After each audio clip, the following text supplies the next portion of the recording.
Right, and so I'm going to go here, and then we can select them from there. All right.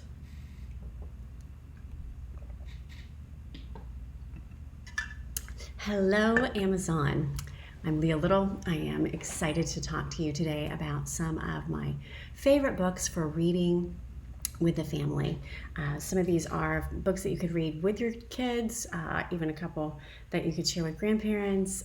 These are just some really interesting takeaways, in my opinion, from books that I've read over the last 20, or actually we found one that actually stretched back to high school, so the last 32 years. So I'm sharing this because I think that reading is a beautiful way to bond. It's a great way for us to connect and certainly, how about learning something? You know, while we're all huddled inside or not going too many places, even at this point in the summer. So hang out with me for a while, and I'm going to share with you some of my favorite reads regarding the family. So we're going to give you a quick little preview in order. First of all, you should be able to see them in the carousel, and if you see something that you like, certainly you can select it here on Amazon. I'll make a small commission, and you will have some valuable treasures when it comes to reading. My Quotable Kid. Love! So this is one that's a parent's journal of unforgettable quotes, and basically you write this book. So this is going to be I have got some sticky notes in here. I have some things that Victoria has written, and just notes over the years, and then you can place a photo in the front. Traditional, I have not yet done that. Things that she would say, you can attribute the quotes to whomever they're going to, that sort of thing. So that's a little preview. That is My Quotable Kid. Then I'm going to do a deep dive for you on the 7 Habits of Highly Effective Families.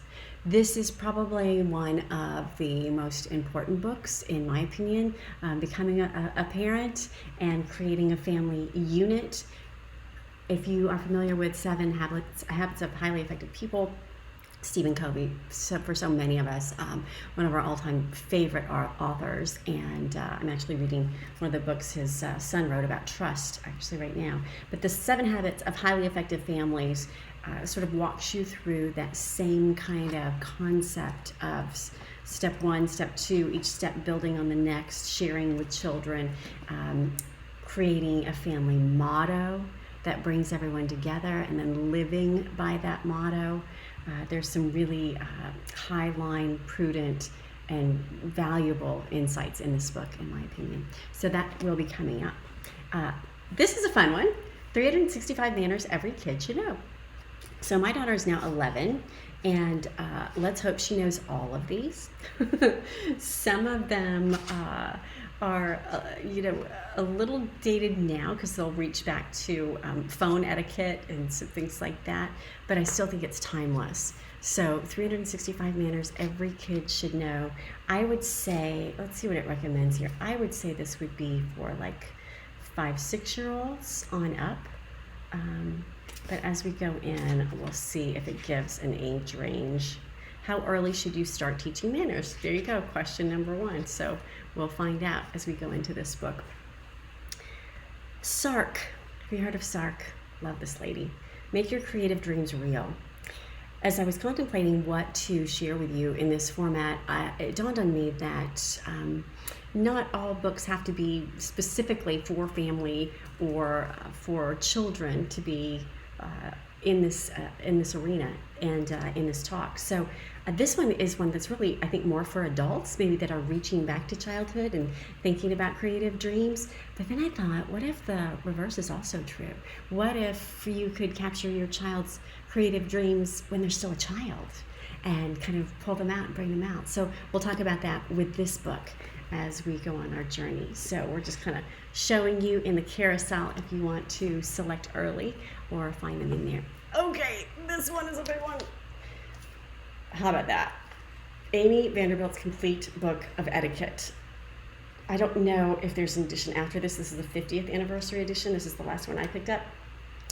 This, as you can probably imagine, is not going to be a cover-to-cover read, right? Unless you kind of are into that sort of thing. What I love about it, look at that, is that it is a quick reference for those things of, I'm going to a certain wedding and what is the proper etiquette for this, or, if you want a reminder of, how to set the proper table or that sort of thing. Love this, and I think with this one maybe we'll just let the book fall open and see what gems we can find in here. But really nice tabletop book, I think. Really great book for gift giving. I really like this one. Okay, oldie but goodie. Clearly this one has been with me through the years.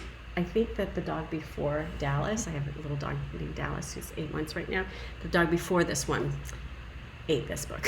So this is obviously something that's been around for a while, but I cherish it. And actually Victoria I started reading it to Victoria, who's now 11, because I feel like some of these adult books are timeless content, and the younger, the right age that our kids can absorb that information, then how about starting, I love these types of inspirational reads. So that has gone on my list. Same case scenario for the Four Agreements. So we're just kind of going through a preview, and then I'll definitely go back and share with you.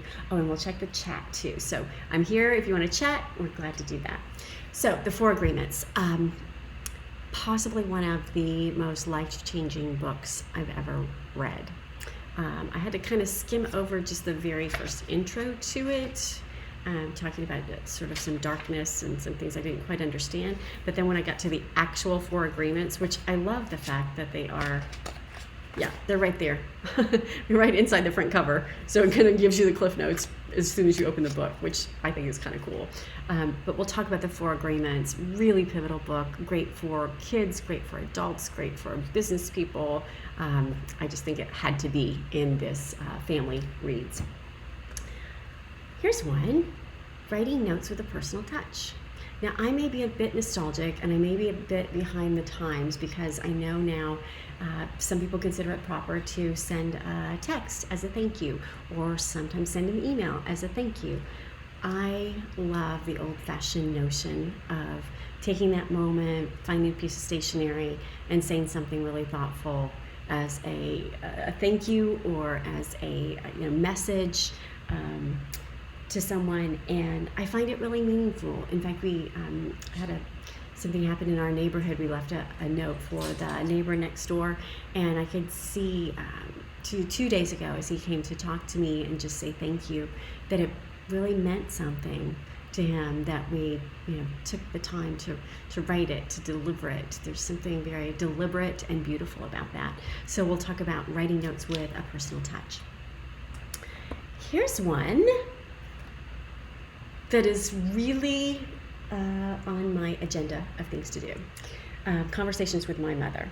So this could be for your daughter having conversations with you, or I bought it specifically so that I could sort of interview my mom and we could have conversations together. So what's cool about this is that you can see it's all shiny and new. I haven't done anything with this one yet. This one is like a cool way to sort of chronicle or come up with an interview format, maybe for in this case your mom, a keepsake journal for celebrating a lifetime of stories. So there's things on becoming a parent, your roots. It kind of guides you through how to use this book, all of that sort of thing. Did your mother sing you a particular lullaby? I love that. So it's your mom talking about her mom, right? And who named you, and all of that sort of thing. So really cool.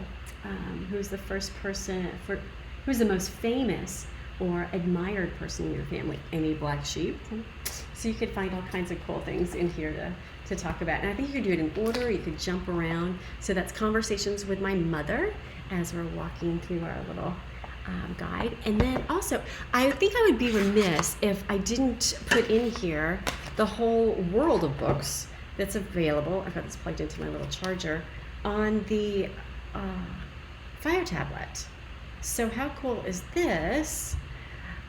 If you have yet to pick up a Fire tablet, let me recommend that. Whether you're picking up the 7-inch that I've thrown in here because it's just a crazy steal of a deal, or if you are picking up the 9-inch, there's all different variations of it. But part of that, you, as part of purchasing it, you will receive all of these really cool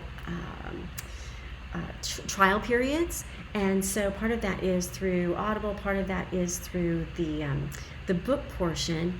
And then you can check out books, you can return them. A lot of them you could sort of rent. And so there's all kinds of really neat books that you can pick up through your tablet. Now, obviously, that's not a newsflash, right? But I thought that picking up a little Kindle or picking up a Fire tablet was really just for reading. I had no idea that it's like a full-on tablet. So if you are a little bit behind the scenes like I am, behind the times, this is gonna be a great option. And I think the little screen just fell asleep. Lightning fast charging, by the way, here too, because I plugged this in right before we went live and it was at 11%, and now it's already at 27%. So when you have a good charger, you can get a nice little charge on there. I didn't put a charger, by the way, in the stream, but we'll figure that out later. Okay, one more little book to preview for you, and that's Life's Little Instruction Book. And this is the book that I was saying to Jamie, who's helping me. We were having trouble finding it in the, how to access it, but I felt it's so important to put it into the stream because it's such a classic. And then I realized this book is probably 30 years old because it's something, I believe that was a gift that was given to me in high school. And I just love it. Oh, look at that. That one I must have started checking off what I was doing. I put check marks by what I had done. Praise in public, criticize in private, never tell anyone they look tired or depressed. Timeless advice, right? I like it. I like it. Some of these are silly, don't jaywalk, obvious, right? But then some of them are really neat. When meeting someone for the first time, resist asking what they do for a living. Enjoy their company without attaching any labels. Really nice sentiment, isn't it? I really like that. So there you have it. So those are some really cool, fun ideas for just the previews of what we're going to talk about. Now, let's go backwards. Line them up. So I would love to answer questions, and let's see what's happening. Oh, thanks. Audiophile, how are you? Thanks for joining us. Thanks for loving my living room. I love my tablet too. Hi. Yeah, I love the tablet. I love the tablet too. So we're just going to talk right into and now it's continuing to I'll let Jamie clean that up for me because I'm like talking right into it.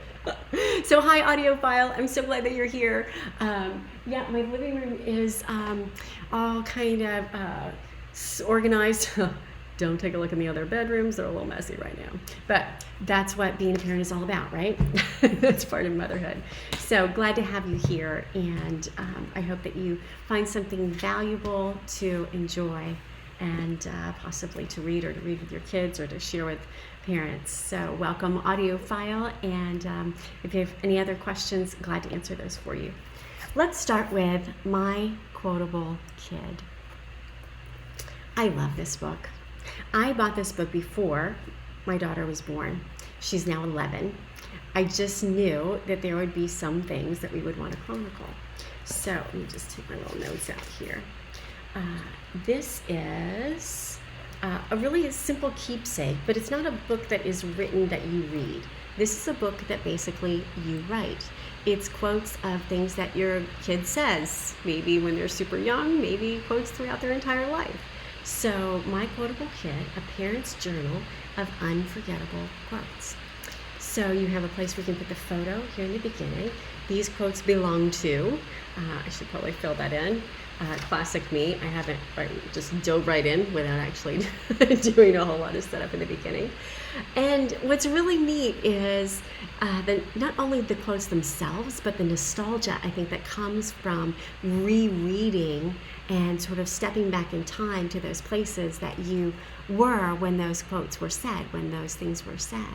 And with Victoria, this was written in December 2015. So she was 6 years old at the time. And I love this because I can tell from the handwriting that this was one of my au pairs that started writing in this journal for me. And so it takes you back in time to those different places, right, of where you were in your life. And she says, Victoria's saying at age 6, "I wish I could stick to the ceiling, and Ella couldn't." So that is my really, really, really sweet kid's way of saying, I wish she would get away from me. But she didn't have those words. That wasn't her way. She says, so many fun things. Can we spend the day together, just us, when we're at home? She says, another one at age 7, can you change the channel to something a kid would want to watch? We were watching the equestrian events and then the summer 2016 Olympics. So at age 7, she was already keenly aware of kids and non-kids. This is a fun one. So again, it could be any quote that your kid says. She says Monday, she sees colors in the days of the week. She's very creative. Monday's pink, Tuesday's blue. Wednesday is French fry yellow. Thursday's bluish purple. Friday's orange. Saturday's purple. Sunday's yellow. So you can see, obviously these are personal to me, but, it's a great way to chronicle the things that your child may say throughout the years and the wisdom that comes from those amazing young years and even grows over time. And even now the more smart aleck things that she says, I tend to write in here too, because when I step back and have a little bit of awareness from the lessons of the next book, then I realize how hilarious it is, some of the things that she is saying, even now as she's a tween. So if you'd like to select it, it is in that carousel. I highly recommend it. Remember, you've got to write this one. So there you have it.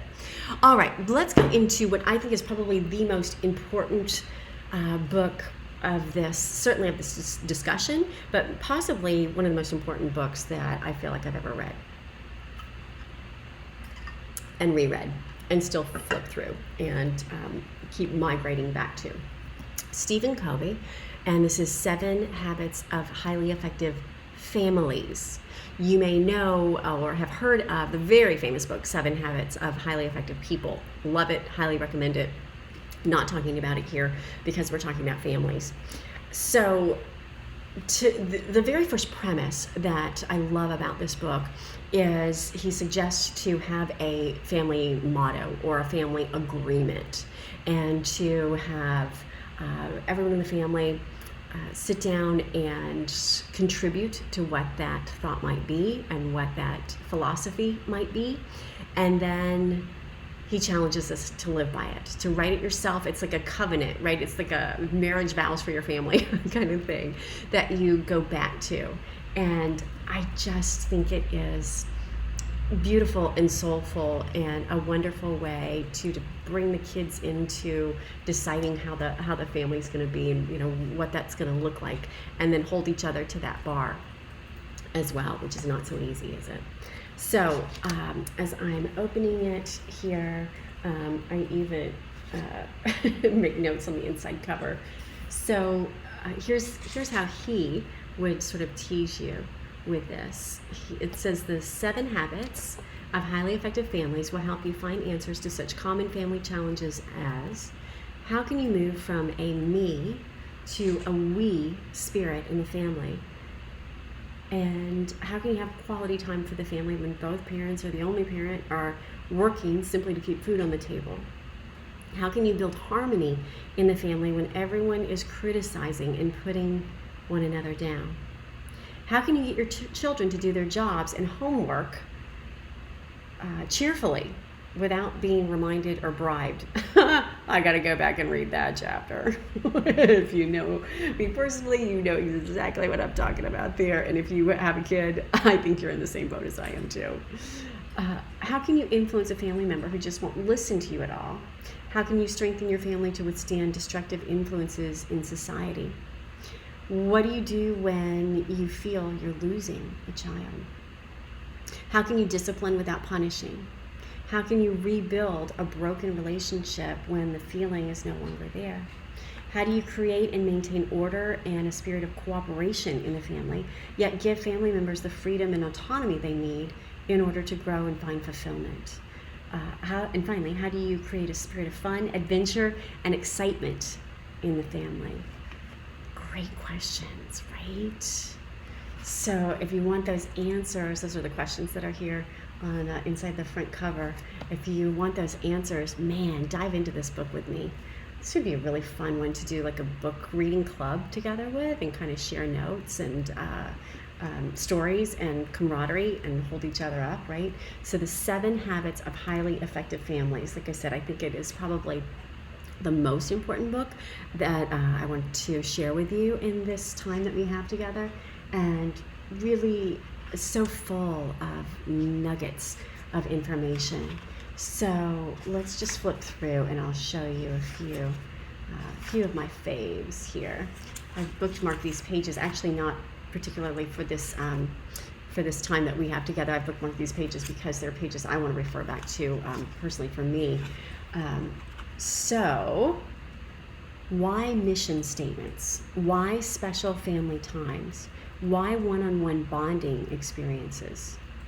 Because without new basic patterns or structures in place, families will be blown off course. And what better time than the time that we're living in right now, where we're all making adjustments, where we're all doing new things and creating new patterns, and sometimes up to our eyeballs dealing with each other and the people that we love the most. Wouldn't this be a great time to embrace some new or maybe innovative or higher bar sort of principles? I think so. I'm challenging myself as I say that.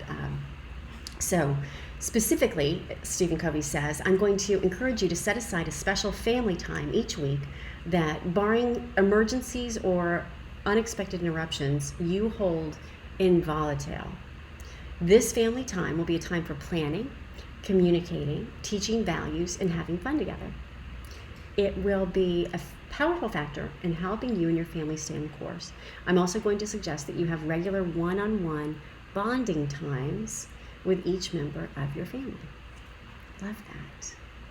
And then it goes on to talk about the compass. If you are familiar with 7 Habits of Highly Effective People, you probably remember the compass.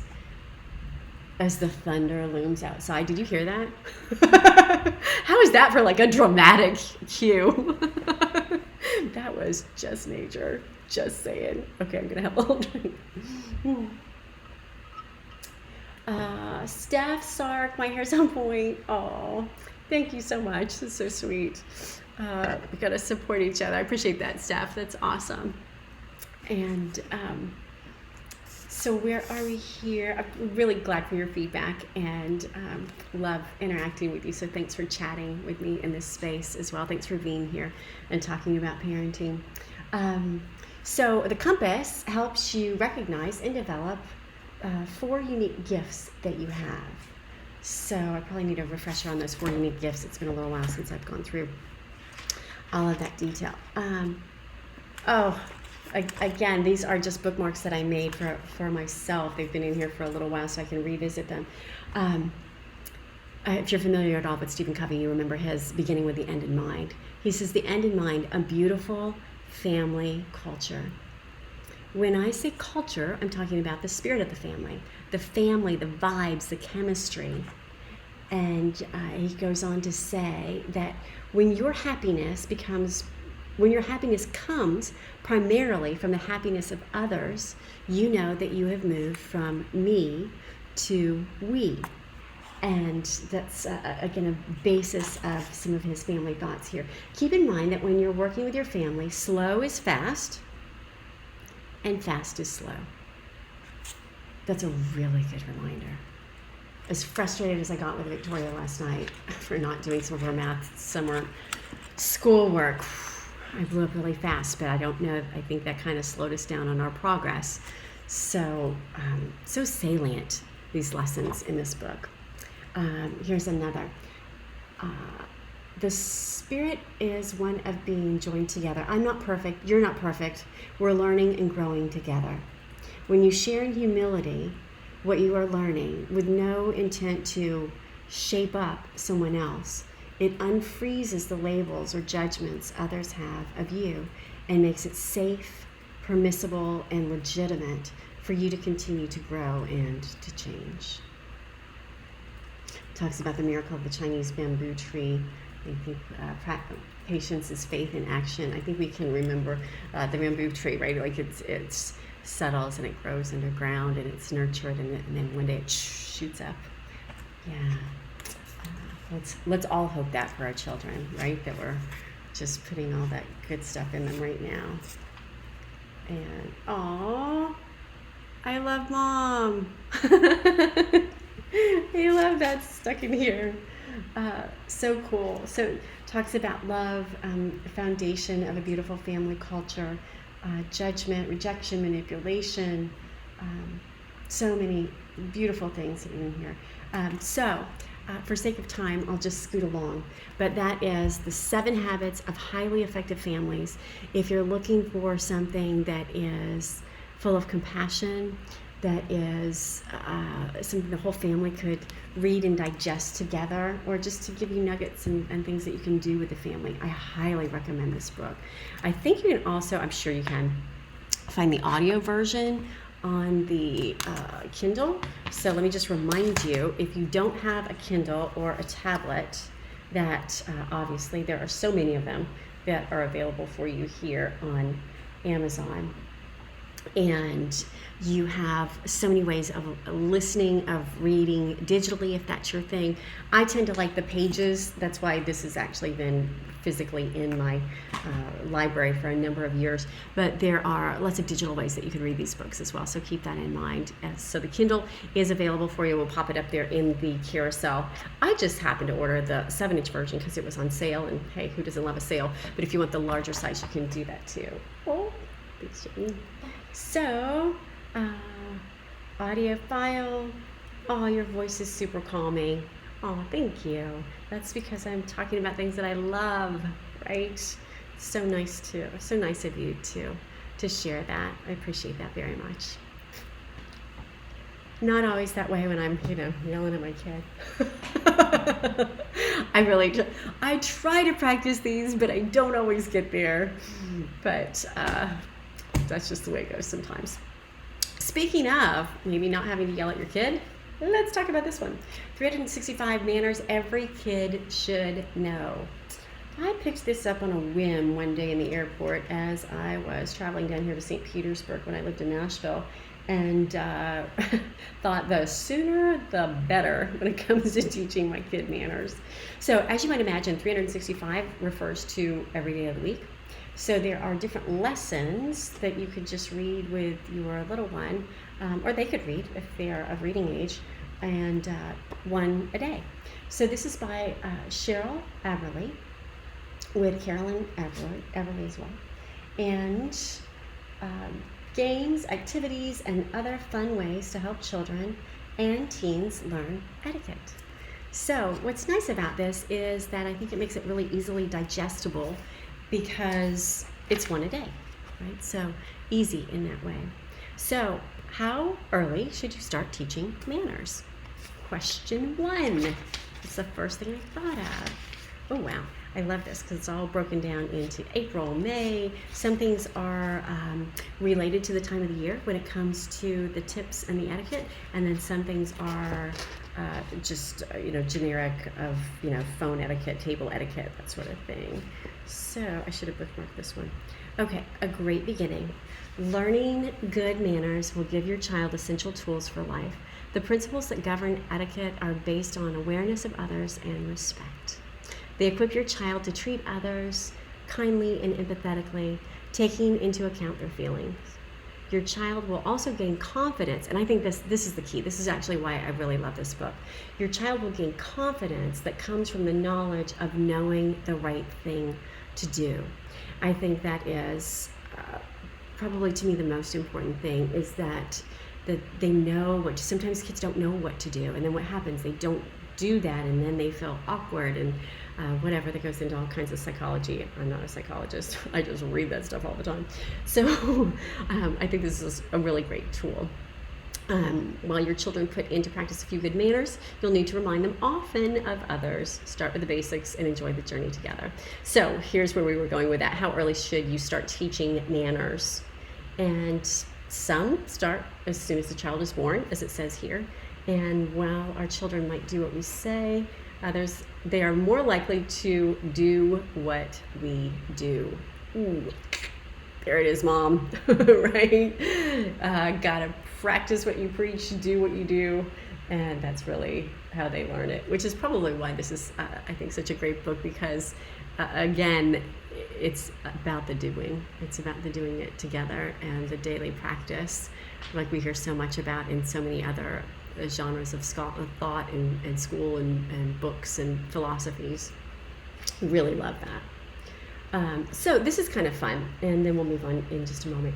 A 3-year-old should establish eye contact when speaking to another, say hello, wash hands before and after a meal, especially now, stay seated during the meal, use utensils at the table, say please and thank you. That's at 3. A 10-year-old should be able to hold a conversation with an adult, use good table manners, answer the telephone properly, and take careful messages. Again, some of these are a little bit old, but I still think it's a classic worth reading. Not that they shouldn't be able to take a message, don't get me wrong. I'm just saying that technology allows us to just use voicemail syntax, right? So this book is a little before then. So again, we're talking about a 10-year-old should be able to show self-control in public places, take responsibility for keeping the bathroom neat, and know how to be on time. And some of these basics, right, are daily things. If you're a mom like I am and you're cringing at some of those, hey, you're not alone, right? Even though I would love to say, oh yeah, check, yeah, my kid does all that. Not always. A 15-year-old should initiate conversation and show interest with adults, pick up after herself and her friends at home, maintain a noise level that is acceptable to the family, be protective and kind toward younger siblings, express appreciation to parents and others. So clearly I have a few 15-year-old expectations of my 11-year-old, but nothing wrong with that too.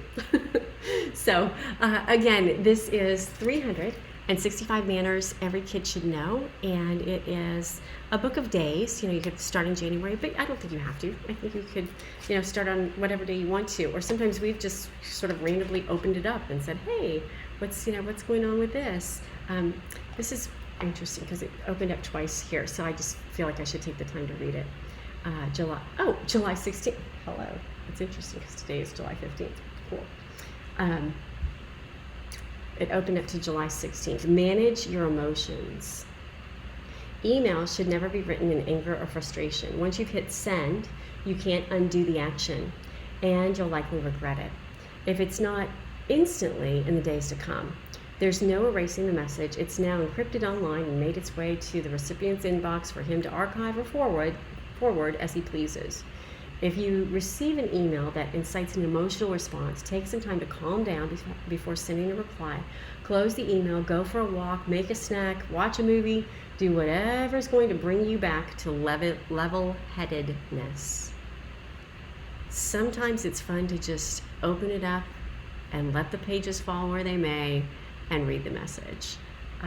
I don't know if that's a reminder or it's going to connect for somebody, or maybe there's an email in my inbox I don't even know about yet. We'll see. So there it is. I hope that it inspires you. 365 manners every kid should know. It's up in your carousel.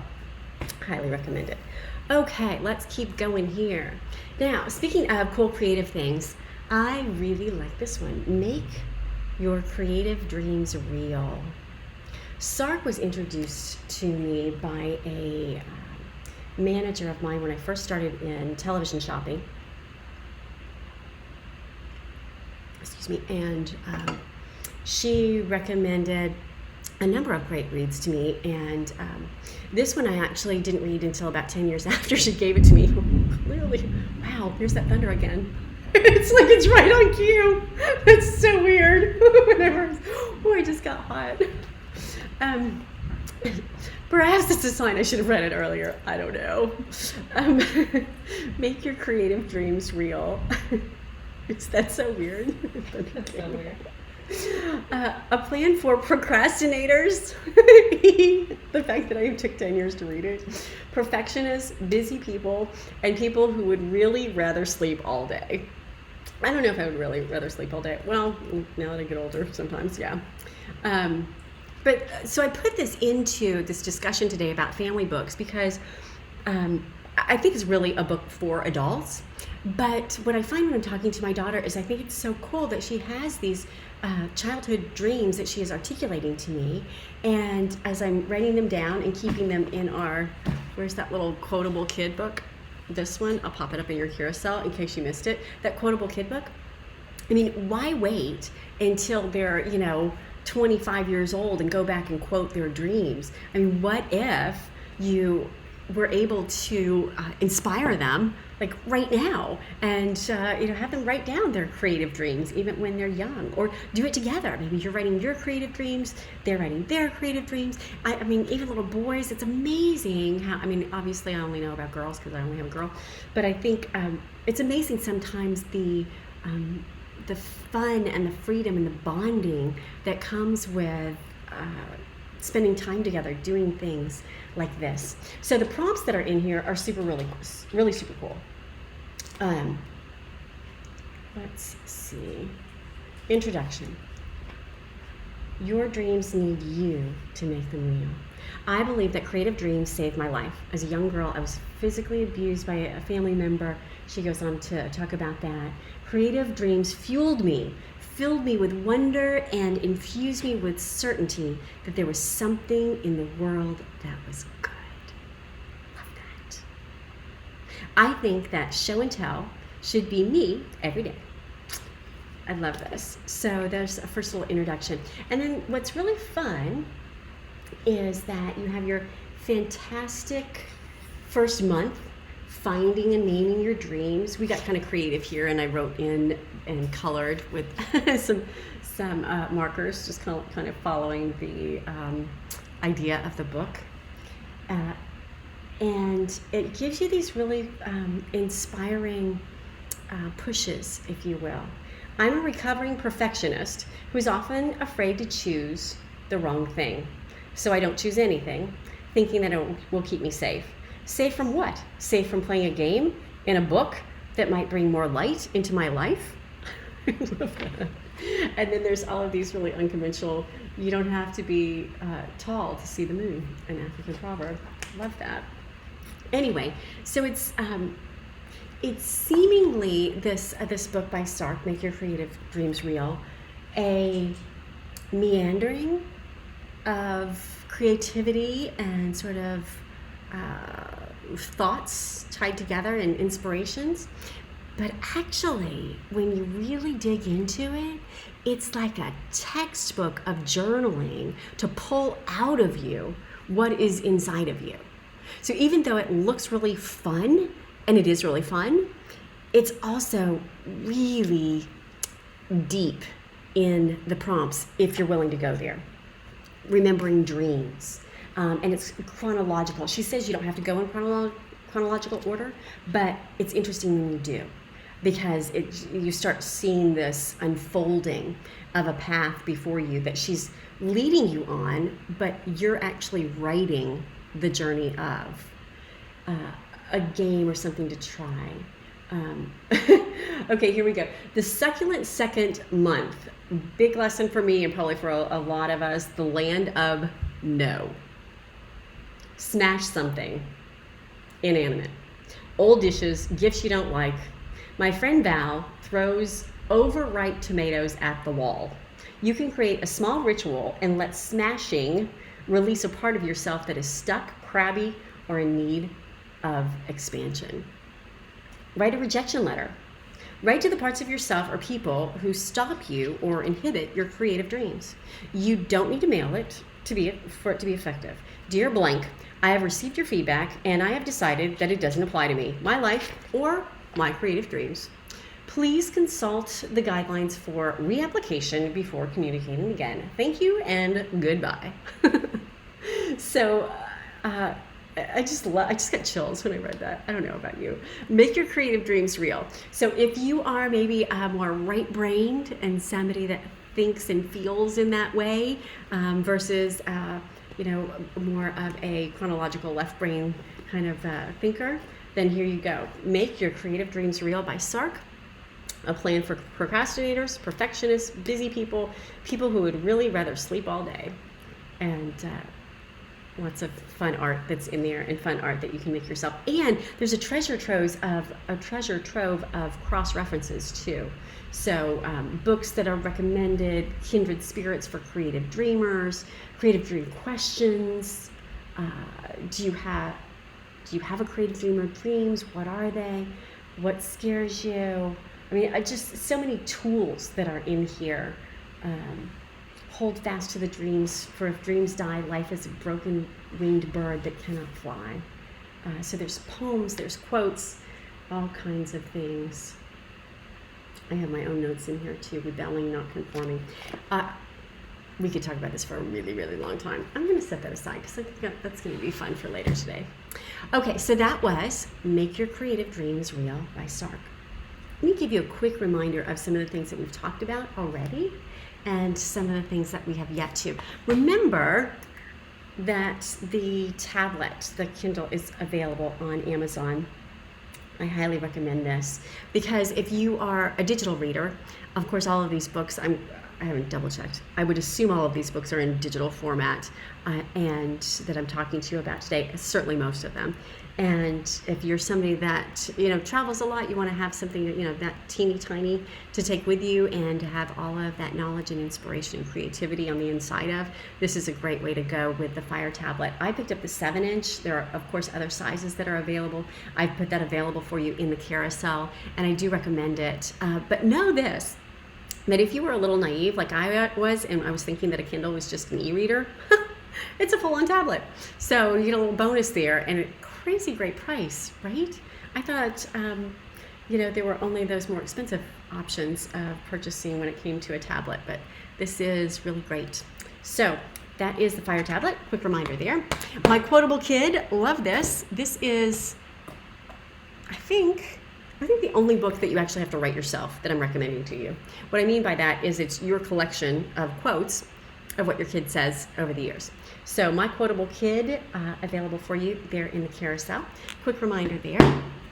The most important book, I think, at least philosophically and with some real life meaty lessons in it, is 7 Habits of Highly Effective Families by Stephen Covey. So this is one of the most important books that I think was ever recommended to me, and certainly I'd love to share it with you. If you've ever heard of Stephen Covey's work with 7 Habits of Highly Effective People, or many of his other works, just fantastic reads, but this one great for the family, specifically for the family. And then we talked about 365 manners for every kid should know.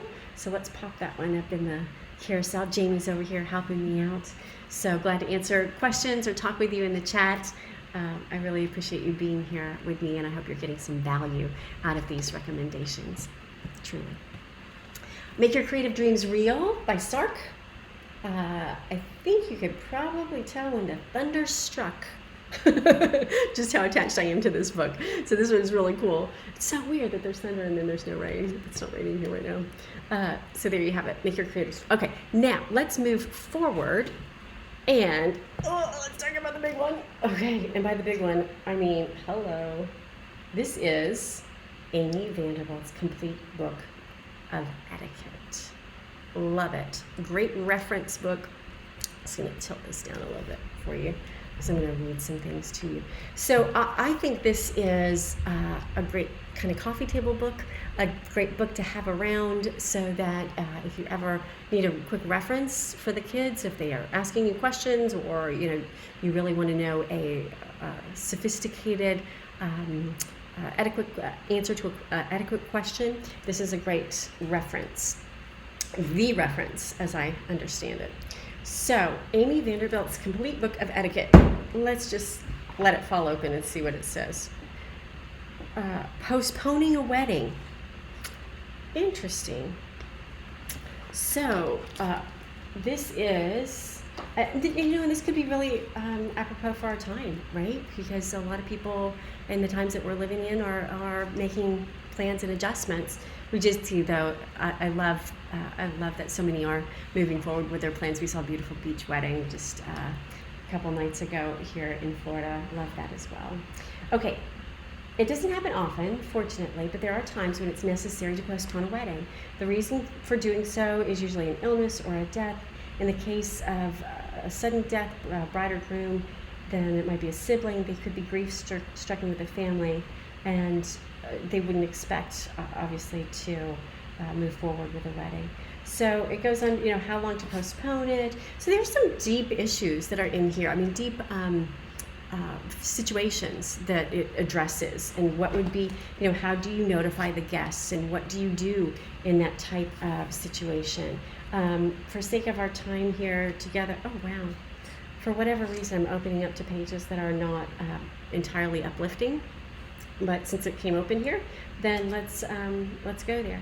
So this one is about sending a condolence letter, the role of a mourner, sending a condolence letter when someone close to a relative or good friend of yours dies. The first thing you should do is sit down and write a condolence letter to your relative or friend. And maybe that's something I needed to hear. I actually have an aunt that died a month ago, and I made a phone call, but I didn't write a letter. Maybe that's just the universe reminding me. And thank you. Okay, let's see if we can open up to something else. Checklist for meeting. There you go. Conventions. It has international business etiquette. Specific country guidelines, which probably are changing at some point. Horseback riding. The art of communicating, salutations, and then I think the beginning of it is more what we think of when we think of classic etiquette of, crossing your legs or sitting up straight, or the flag and the national anthem, those types of things. So before parties, for a formal seated dinner with a staff, that sort of thing. So there you have it. Amy Vanderbilt's Complete Book of Etiquette. If you're looking for something more on the high line, you're looking for something that is a little comprehensive. I think that's about as comprehensive as it gets, because that is small print on that book too. Look at that. That is that is a lot of reading. Again, I don't think something that you'd probably read cover to cover, but hey, if you want to. Yeah, that's 750 some pages. Good one. Amy Vanderbilt's Complete Book of Etiquette. All right. How are we doing? Good. All right. Glad to answer any questions. And here's what I'm going to talk about next. I'll give you a little preview, and then we will continue on. So I'm going to talk about how to win friends and influence people. Obviously, a book that I've had for a while. Could I replace it? Yes. Will I? Never. It has my father's notes in it. It has the torn pages from my dog eating it, not the dog I have now, but the dog I had before. And it may have been the one I had before that, because this book is oldie but goodie. So we're going to talk about how to win friends and influence people moving forward. We're also going to talk about the 4 agreements. Totally pivotal. It's not necessarily aimed to be a family book, but I think if the family is reading it together, and when I say family, by the way, that doesn't have to be like our traditional meaning of whatever family is. In fact, I first came to the 7 Habits of Highly Effective People when it was just me and my daughter and an au pair living with me from Germany. So whatever your family unit looks like, again, I think this is useful. So the 4 agreements, there you have it. We'll talk about that. Something I really think is cool, writing notes with a personal touch. I think it's great for the whole family. I picked it up in college. As a matter of fact, I picked up this book, but I think that it still resonates today. And in a world where we're sending texts and emails and notes that way, there's something just beautiful about taking that moment and actually writing and sharing from the heart and pausing for a bit. Another oldie but goodie, Life's Little Instruction Book.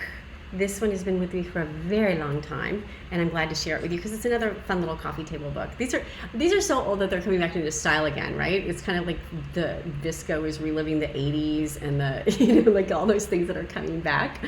These little books I think are going to be coming back. Never cut what can be untied. Some of them are kind of cheeky. Remember, the deal's not done until the check is cleared the bank. Don't burn bridges. You'll be surprised how many times you have to cross the same river. Ain't that true? It's so funny because this is a book that was given to me more years than I care to talk about, literally decades ago. But the truth rings through even today. Isn't it? So that's what I think is so inspiring about having these around, because there's those little gems and sometimes they just speak to you. And I'm going to be talking about conversations with my mother. This is a book that I have not had a conversation about with my mother yet, thus it's all shiny and new.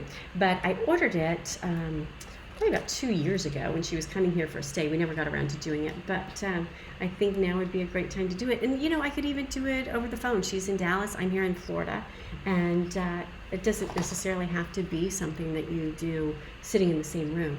So it's sort of an interview journal that gives you prompts and asks you things to ask that you may not think of to ask yourself, or that you might not be initially inspired to ask, but then later on you might go back and read it and go, oh yeah, that's so cool. Like I think of one page that I flipped through, and we were just previewing this earlier, that was about, are there any black sheep in the family? And nothing came to mind specifically, but I think that would be a really cool question to ask my mom, and just to see what is the family lore that has been passed down, right? Of what was the story behind that person being good or being bad, or what is that story? Here's a quote from Rose Kennedy: "Life isn't a matter of milestones, but moments." So nice. So it gives you how to use this book, where it's led, capturing conversations, taking time. Every picture tells a story. Isn't that the truth? There's no more true than now, as we can see with so many social sites. So you arrive, talks about when you're born, and then, when your mom is born.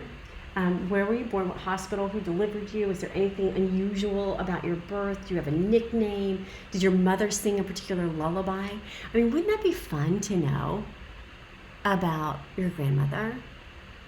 Wouldn't that be cool to just kind of know? Or wouldn't it be fun to share with your son or daughter about, what particulars of your childhood that they may never think to ask? What's your very first memory? Now, there's a trick question, right? In the world of Psych 101. Let's see. Do any other relatives prefer to speak another language? Did your mother and father identify strongly with their ethnic heritage or religion? Did you? Where it led? Kind of has a family tree that you can fill in. And pictures, places to put pictures. There's a place in the back, by the way, also an envelope there to put additional pictures if you wanted to use it as kind of a mini scrapbook. Did you know your grandparents? What were they like? Did anyone ever tell you that you were just like one of your grandparents? Where did your father grow up? Did you know any stories about him as a baby? What did they call one another? What did your grandparents call one another? I love that. So growing up, best friends, Did you share a room with any of your siblings? Did you get any hand-me-down clothes? Aren't these fun questions? I just think this is so neat. Did you have a family pet? How did you name it? So really cool prompts that you might not think to ask a grandparent. How old were you when you started school? Or to ask a mom, conversations with my mother in this case. And testing your wings, was there a moment when you felt as if you were truly grown up? Graduation, your first job, your first journey alone. Wouldn't it be interesting for mom to share? I really like this. So this is, do you remember getting your first paycheck? How much was it? Did you buy something or do something to celebrate? What were your parents' politics? Oh, this could be really cool, right? Like how many of us know our actual parents' politics, that even, years, generations down the line. I mean, most of us know our parents' politics. I'm not silly. But I mean, if I were to think of sharing my interview with my mom with my daughter, she wouldn't have had that, relevance, right, or a reference. So I'm kind of thinking of, where you'd share that on down the line. Did you or your mother or sisters enlist or work for the war effort? How do you think that may have changed your life? Did you go to the prom or another formal dance? How many boyfriends did you have when you were young? Were you ever in love before you met Dad? Just think this might be a note to interview as you get older. Maybe you might not want to share all of that with young kids, but entirely up to you. Anyway, so that's the book Conversations with My Mother, a keepsake journal for celebrating a lifetime of stories. I love this because it has prompts of things that you might not just off the cuff say like, hey mom, what's up? Tell me about your first boyfriend. But you would have a place here to kind of get to know her in a way that I think is lovely, and also in a way that she's telling her own story, right? Like I think about, I'm doing a lot of journaling right now, and some of it is really random, and I think, oh gosh, if Victoria read this one day, she'd be like, oh, I'm a little crack-a-lacka, because I'm not actually writing it to, like, for someone to read. I'm just sort of, in that particular journal, just writing. But this is a nice way to have a story of someone's life told through an interview in their words, what they want to sort of put out there and chronicle about themselves. So a great idea here, especially as we have, time to communicate, whether it is, spending time indoors. If maybe you can't get to your mom and you want to do something like this on a FaceTime or on a phone call, how great would that be? And it gives you the guidebook here to do all of that. So that's Conversations with My Mother, a keepsake journal for celebrating a lifetime of stories. All right, on to the next. And, I think we're at the end. Fabulous. That was fun. So let me do this. I'm going to share with you about the Kindle. I'm going to do a quick recap, and then we're going to call it a day. Tomorrow I'll be doing beauty favorites. I don't know, I've got this little itch. And we'll be talking more about that tomorrow, right here on Amazon. So let me quickly remind you, if you are loving to read, most of these books that I've been sharing with you, you can find right here on your Kindle. If you don't have a Kindle, remember it's so much more than just an e-reader, and I have the 7-inch, but there's the 9-inch, there's all kinds of different versions. I don't really care which one you choose. I would say, choose the one that suits your budget, but use it. It's so cool to be able to read, and even when I get sick of reading from the book, sometimes I just like to switch formats and then read digitally. It's really cool and creative. So here's some of what I've been listening to. Code Your Way Up. I'm going to interview Greg, who is the author. Now, I think next week we're scheduling that, Greg Thomas.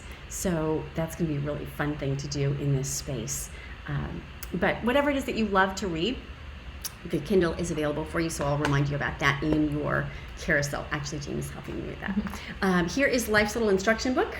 Great little gift idea, great little timeless classic that you can just have little tidbits and little tips to share and inspire. It's kind of like Pinterest before there was a Pinterest. right? Like this is with no pictures, of course, just like the little inspirational quotes. So love that. Okay, there's Life's Little Instruction Book. We're going to get a little out of order, but I'll just remind you. Writing Notes with a Personal Touch. Great idea here. Did we go into this one? I don't think we really did we? Okay, so let me just take a minute and get a little drink. Because we're moving into hour 2, so thank you for being here if you're spending a little time with us today. Writing Notes with a Personal Touch. The theme of what I'm talking about is all about family books, whether it is family inspiration and creativity, whether it is family mottos and philosophy, whether it is just inspiration, Life's Little Instruction Book, or this one, which I think is a great inspiration, great lesson for every member of the family to share, and that is an appreciation for the written note. Just my personal philosophy. Take it and do with it what you want. If you don't agree with that, it's not for you. But this is, I think, really a lovely book. And I've referred to this. I have to say, I picked this up probably in my 20s as I was sort of drawn to do things that seemed soulful and that seemed correct to me.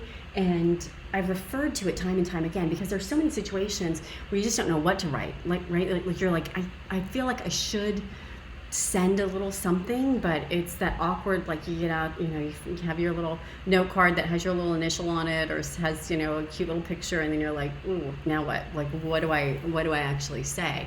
And so this actually is a how-to, if you will, of certain notes, sympathy notes, invitations, acceptances, and regrets. Congratulations, ways to say that you care, a proper thank you note. What's in that from parent to child? Extra special notes and letters. Let's just do a quick look at chapter 7 on page 48. That is the thank you note, because this is one I've gone to time and time again. It's written so nicely too. Look at those pretty pictures. Isn't that lovely? The cursive. There's something just beautiful about cursive. Okay, what did I say? 40. Okay, yeah. Custom and convention. Okay, eternities are too short to enter that front. Okay, 47.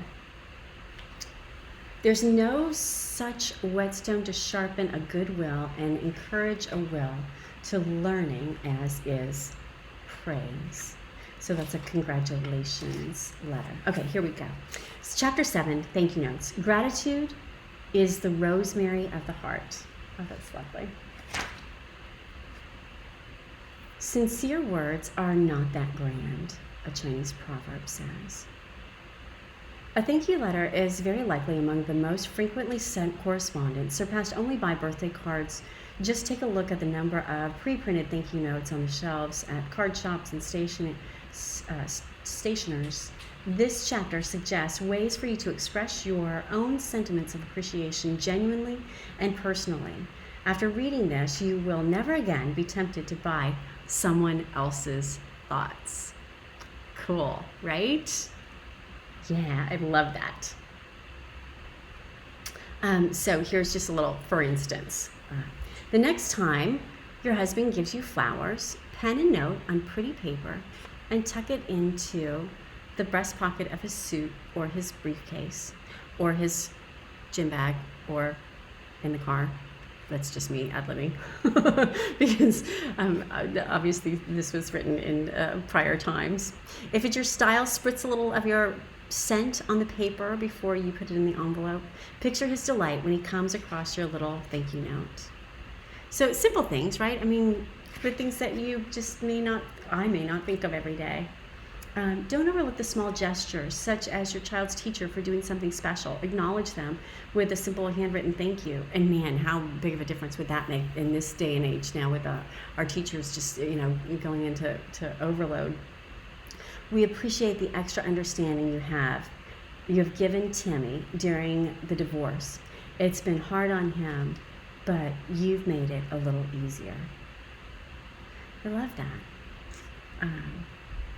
Even things that you could write to your child. I'm I'm a lucky mother to have such a thoughtful child. Just taking that moment and obviously it's not telling you to write these exact words, but it is thoughts and inspirations and musings, I think, on how to do that. Each contact with a human being is so rare, so precious, one should preserve it. And that is a quote by Anais Nin. So there's a little taste of thank you notes. So there's announcements, all kinds of different topics and stories, and that is writing notes with a personal touch. I hope you like it. I hope it inspires you. And, okay, quickly we'll finish up our recap. We didn't talk about the 4 agreements. I missed a few of these books. What's it doing? Okay, I'm going to talk about how to win friends and influence people. Okay, so we got a lot to cover here. So the 4 agreements. Wow, I was first given this book at a retreat, a learning retreat, and it was really pivotal. I said earlier, I kind of skimmed through the very intro to it because it talks about some darkness and some things, and I was like, not for me, but I didn't let that preclude me from moving forward and actually reading the meat and potatoes of the book. So that was just in the intro. It talks about the domestication and the dream of the planet. So that was a little over my head, so maybe it wasn't quite the right time for me. Maybe if I go back and read it now, that's the beauty of books, right? Maybe now's the time.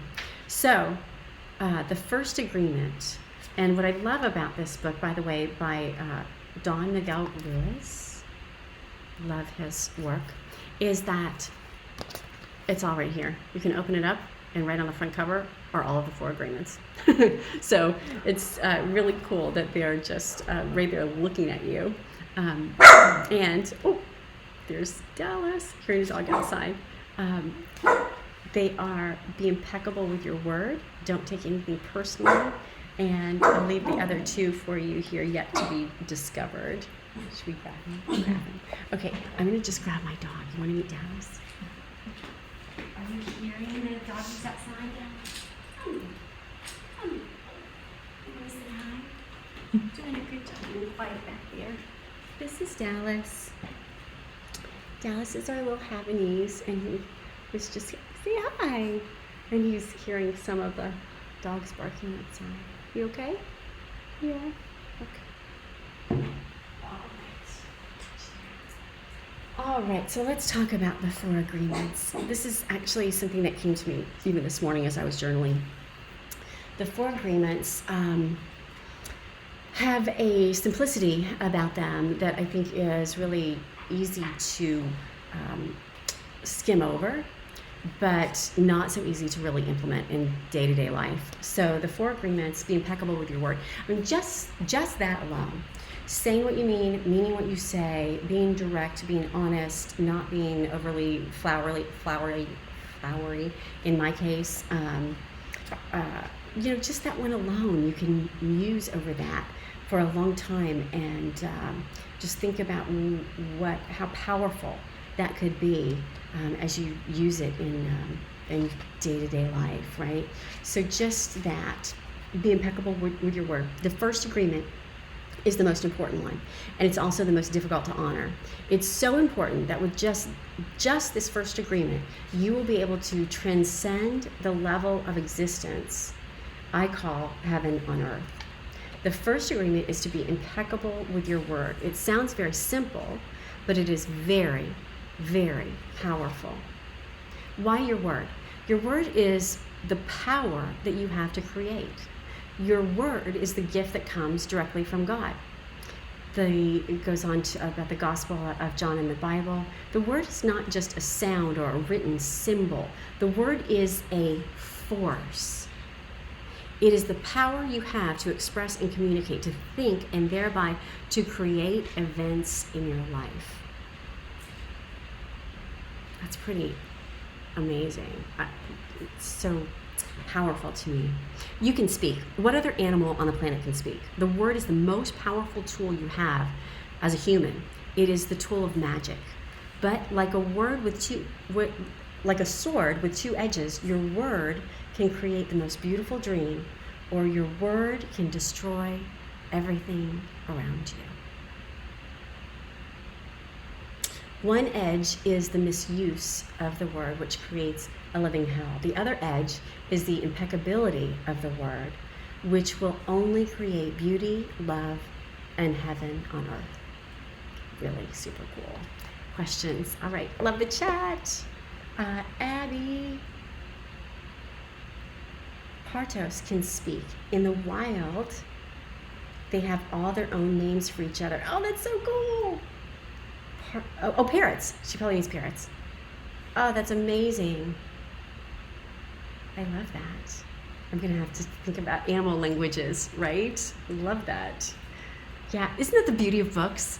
Because then so we read what Don Miguel Ruiz writes here, and we think about his language and his power of words, and then it leads you on this journey of exploration to a parrot language and how they communicate. And even little Dallas, who is my little dog, who is getting riled up, I'm sure in some way he is certainly communicating in his own language, for sure. There's so many different splinters and segments and conversations that can be had just from that one thought. So is it Abby? Abby, thank you. Thank you for your input. I'd love to hear recommendations that you have to research that subject. What a great world we live in too, right? When we can, find so many fantastic topics and think about them. So the 4 agreements, I hope it speaks to you and inspires you on the journey that you're on. Don Miguel Ruiz. So there is that one. All right, and now, okay, I think we've talked about everything except for saving the best for last. A classic. This is How to Win Friends and Influence People by Dale Carnegie. Obviously, my book is old, and I could replace it, certainly. And I have an audio version, but I keep this one because my dad's handwritten notes are in here. My dog ate the cover, not Dallas. That was a dog or two ago. So I've had it. Look at that. It's yellow. If you're a book lover, I really love that. So this is actually something as the thunder rolls in. I love it. It's like it keeps thundering at like just these fortuitous moments. So How to Win Friends and Influence People. This is something that I pulled out and recommend for family reading because my daughter, who's 11, although I have to kind of pull her into the fold sometimes as I'm reading this, I feel like it is a great time to introduce her to topics like this and sort of timeless life lessons. So on occasion, not that often, quite honestly, and not as often as I'd really like it to be, I'm able to spend time with her and read. Mainly I'm trying to get her to read, but in lieu of not being able to get her to read, sometimes I read her this book. So let's see what I've, well, let's just start here, just to kind of entice you a little bit. The more you get out of this book, the more you get out of life. So in between my father's handwritten notes here, I will share with you a little bit about what is the enticing first page. In order to get the most out of this book, develop a deep, driving desire to master the principles of human relations. Read each chapter twice before going on to the next one. And then it gives you, things to review each month, apply principles, and sort of tips, and make your notes. It says keep notes. There you go. So if you want to gather honey, don't kick over the beehive. Chapter 1. Chapter 2, the big secret of dealing with people. So let's just dive in here. Fundamental techniques in handling people. There's a nice little opening story. And the summary of the story, I'll jump right to the punchline here for sake of time. Criticism is futile because it puts a person on the defensive and usually makes him strive to justify himself. Criticism is dangerous because it wounds a person's precious pride, hurts his sense of importance, and arouses resentment. Goes on to talk about B.F. Skinner and the world-famous psychologist proved through his experiments that an animal rewarded for good behavior will learn much more rapidly and retain what it learns far more effectively than an animal punished for bad behavior. So, some of these sightings that are in here are, a little bit, past years, but I still think that the premise rings true time and time again. How to win people to your way of thinking. And then what's really cool is each chapter has a nutshell. And what's really nice is it kind of gives you different principles and a summary, if you will. So here we are halfway through the book. It says 6 ways to make people like you. Principle 1, become genuinely interested in other people. Principle 2, smile. That's an easy one. Principle 3, remember that a person's name is to that person the sweetest and most important sound in any language. Principle 4, be a good listener. Encourage others to talk about themselves. Principle 5, talk in terms of other person's interests. And principle 6, make the other person feel important and do it sincerely. So I think those are beautiful family lessons and timeless nuggets, if you will. Try to understand the other person. And let's see, okay, I'll leave you with 2 last things here since I bookmarked these pages. Let's see.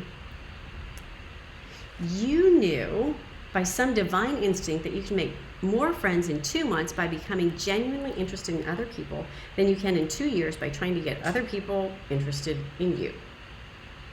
There you have it. True. And this other page that I have bookmarked. The sun told the wind that gentleness and friendliness were always stronger than fury and force. I love that.